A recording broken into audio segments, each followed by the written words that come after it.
joining us for an all-out discussion on the NBA Finals is none other than sports writer Josh Planos. And Josh is joining us all the way from Nebraska. I got it right this time. Good evening to you, Josh. Thanks for having me, Andre. As always, my man, it's just you and me one-on-one this time. No Ennis and no Jared. But okay, Josh, turns out there's no Suns in 5 here either.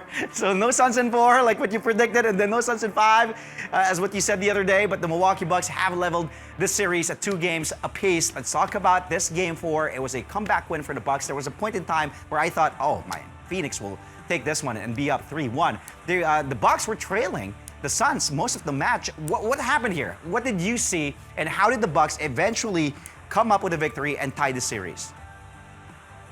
Well, Andre, if it feels like nobody has a vice grip on the series and that each game kind of feels like its own diagnostic test, it might be because, yes, the finals is a series of runs and adjustments, but also because Phoenix has never won a championship and Milwaukee has won one, but it predates the 3-point field goal. So we're talking about completely new territory for both of these teams. It's really hard to gather some momentum. We saw a series of runs in this one, and Middleton and Giannis really closed the show in ways that frankly, I didn't expect. But now we've got a 2-2 series, and that's, as an NBA fan, that's about all you could ask for. Yeah, for the third straight game, Milwaukee had a player with 40 points. It wasn't Giannis this time. Giannis had 40 points in both games 2 and 3. But let's take a look at the numbers here. Chris Middleton really took the charge for the Bucks and delivering, you know, what an all-star should deliver in the finals. 40 points in 43 minutes of play. He was really aggressive. He had 33 field goal attempts. He was 15 of 33. Then he had 6 rebounds and also adding 4 assists. Let's talk about this breakout for Middleton in the finals. He has arrived in the finals because the past few games, Milwaukee fans were waiting for him to show what he's got, especially that series that he showed in against Atlanta. Yeah, I mean, he was a straight-up mercenary down the stretch, Andre. The shot creation, the shot making he put on display was next level. He had 14 in the fourth, 40 for the game. I'm not sure you could ask for much more there. I will say, and I think this speaks to maybe something bigger about the series kind of turning, but he had 4 free throws in the final 20 seconds. He had a combined 0 in games 1 and 2. So that's helping Milwaukee control the free throw line in a landslide. Middleton's helping them control the pace of play, and really he's picking apart the Phoenix defense. He shot close to 88% from the line, close to 38% from 3, and 45% from the field. Also just had 1 turnover. Great game for Chris Middleton in Game 4. Okay, of course, Giannis still doing Giannis things. Josh here, near triple-double with 26 points, 14 rebounds, 8 assists. As we take a look at his numbers in Game 4 on our screens, he also had 2 blocks, including, as I mentioned earlier, that crucial stop on DeAndre Ayton with 1 minute and 14 seconds left in the fourth quarter. Now, Josh, what are your thoughts on that kind of impact Giannis had in Game 4, even if he didn't lead his team in scoring this time, but still in all the other aspects of the game, the 2-time MVP showing why he's the Greek freak? Yeah, well, it's funny you should mention the scoring column, Andre, because that was the only area where he didn't lead Milwaukee in Game 4. He led them in rebounds, assists, blocks, and steals.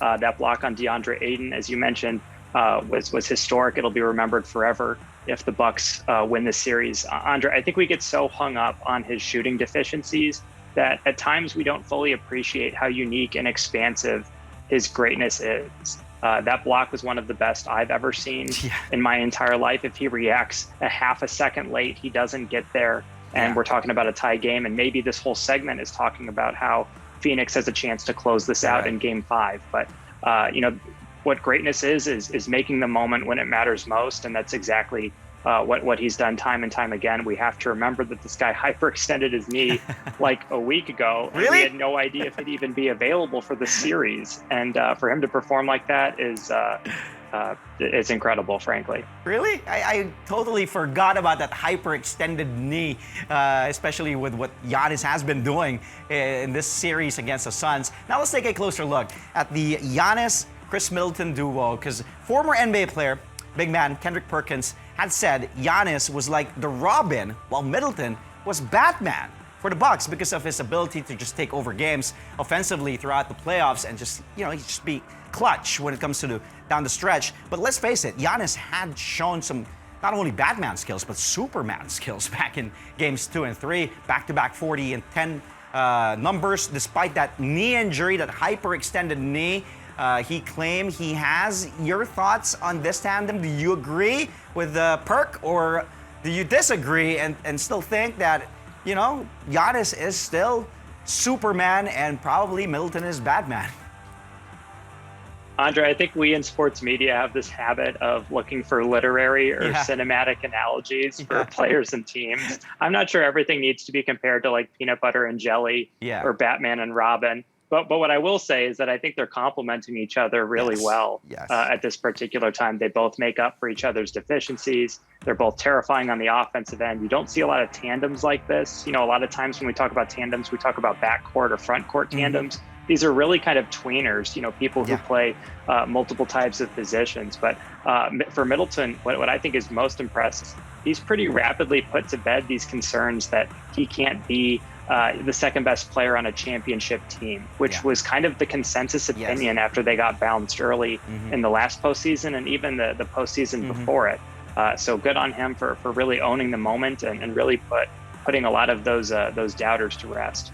How about we stick to Marvel and change from like DC? How about Captain America and Iron Man? Not like the Avengers. Josh, would you say the tide now has finally turned for the Bucks, like the momentum swinging on their side, or do you see the Suns bouncing back in Game 5 as they go back to Arizona and taking that series lead 3-2? Milwaukee has definitely taken the momentum. I think Phoenix will probably bounce back in Game 5. I still, I'm going to pick them to win the series, but I do think Milwaukee has absolutely captured the attention of every member of that coaching staff and every member of that roster. And I think, Phoenix probably feels like it's on its heels a little bit. But, the funny thing about the playoffs is, home court can fix a lot of those issues. So, Phoenix is going home, and that's probably exactly where they need to be to turn this around. Well, Josh, please stay where you are. Sports writer Josh Planos will still be with us after this quick break.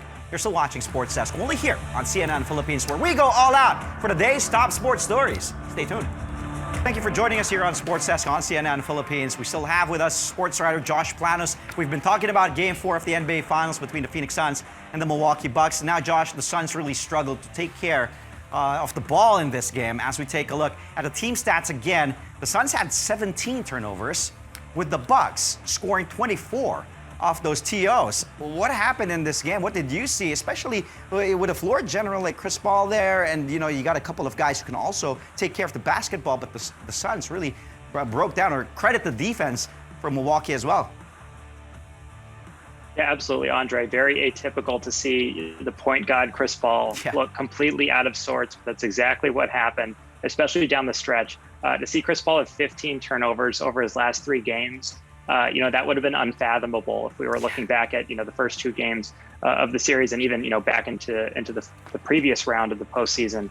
He had been doing such a fantastic job of taking care of the ball. So in total, I thought Phoenix got really tight late and kind of let the crowd overwhelm them to a degree. So, you have to credit the city of Milwaukee there, but I think you also need to credit Coach Mike Budenholzer and the schematic changes that he's made to make Chris Paul uncomfortable. They throw hard double teams. Drew Holiday obviously plays a significant role.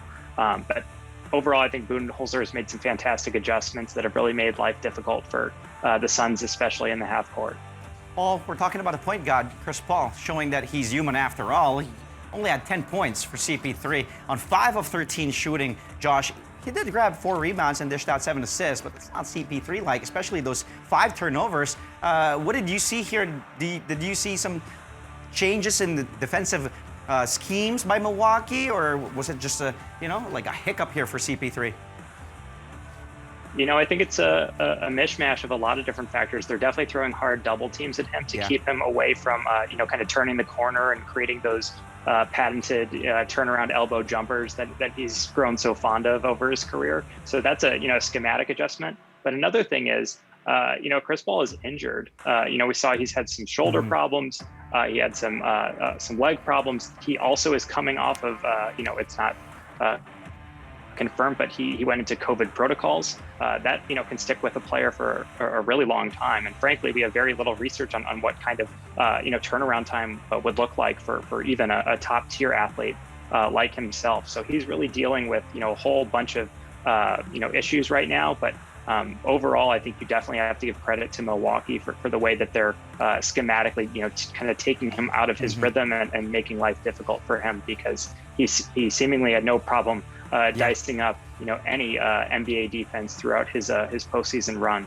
We were talking about the turnovers. Well, Devin Booker also accounted for 4 of those turnovers for the Suns, but he did bounce back in scoring. 42 points for D-Book, 17 of 28 shooting. Didn't make a 3 though, but still got the job done offensively for the Suns despite the loss. Let's talk about Booker's adjustments, especially after that subpar performance. Only had 10 points, 3 of 14 shooting in Game 3. Can we expect more of this now from Book? As we saw that here he is scoring 40 in Game 4. Or was that Game 3 just a blip? Andre, I'm glad you mentioned the 0 3-pointers that he made. Yeah. It's wild to think that somebody could score that many points in 2021 right? Without a 3-pointer, especially for a guard like him. So just an incredible performance. I think if we look at the totality of his career, and especially this past season, Game 4 was a lot more like what we've grown used to than Game 3. So I would expect more of Game 4 moving forward. I think he's well aware that Chris Paul is not 100%, that his team is down a man, Dario Saric on the interior, yes, and that he needs to pick up the slack. So he's well aware that he needs to pick up the scoring burden. So I'd expect more of that moving forward. I do want to mention, though, that he now has 542 points this postseason, which is the most ever for a player in his first playoff run. So, I know that he's looking for a championship and that anything short of that will be lacking. But what an incredible postseason it's been for Devin Booker. Well, earlier in this series, we already mentioned how that Phoenix, that front court could be weak.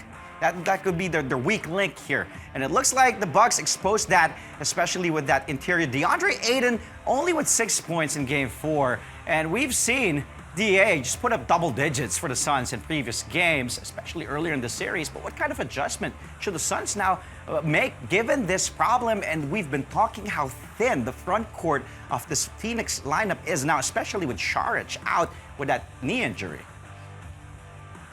I mean, as simple as it sounds, they really need guys to step up there. I do think schematically, Phoenix just kind of abandoned the paint. I mean, I know Ayton had a poor shooting performance, but I would have liked to see, some more paint touches for him to at least get, Mikal Bridges maybe a look if he gets a mismatch, down low. I think that there are a bunch of opportunities that they seemingly abandoned in preference of, kind of like a 5-out, everybody shoot from the perimeter kind of look.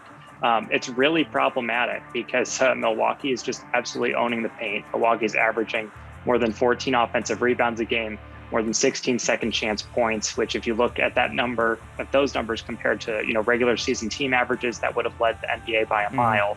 And this is the NBA Finals. So, Phoenix has its work cut out for them. And I know you can't, magically grow your players a few inches overnight, but it also seems like you can't just abandon the paint entirely and say, we're not going to get anything there. And frankly, I felt like Monty Williams did that a time or two down the stretch. So I'd look for more paint touches. And frankly, they just need a better performance overall from DeAndre Ayton. Well, Josh, Suns took the first 2 games in Phoenix. Then the Bucks took care of home business, winning 2 in Milwaukee. Game 5, we're going back to Phoenix. Talk about how crucial now home court advantage has become in this series. And of course, in this pivotal upcoming Game 5. Oh, it's been critical. And Monty Williams even spoke to it after the game. He told his team how hard you've worked, to get home court advantage, to put yourself in a position where, the crowd in Phoenix can help you close this thing out. So, home court advantage has been crucial.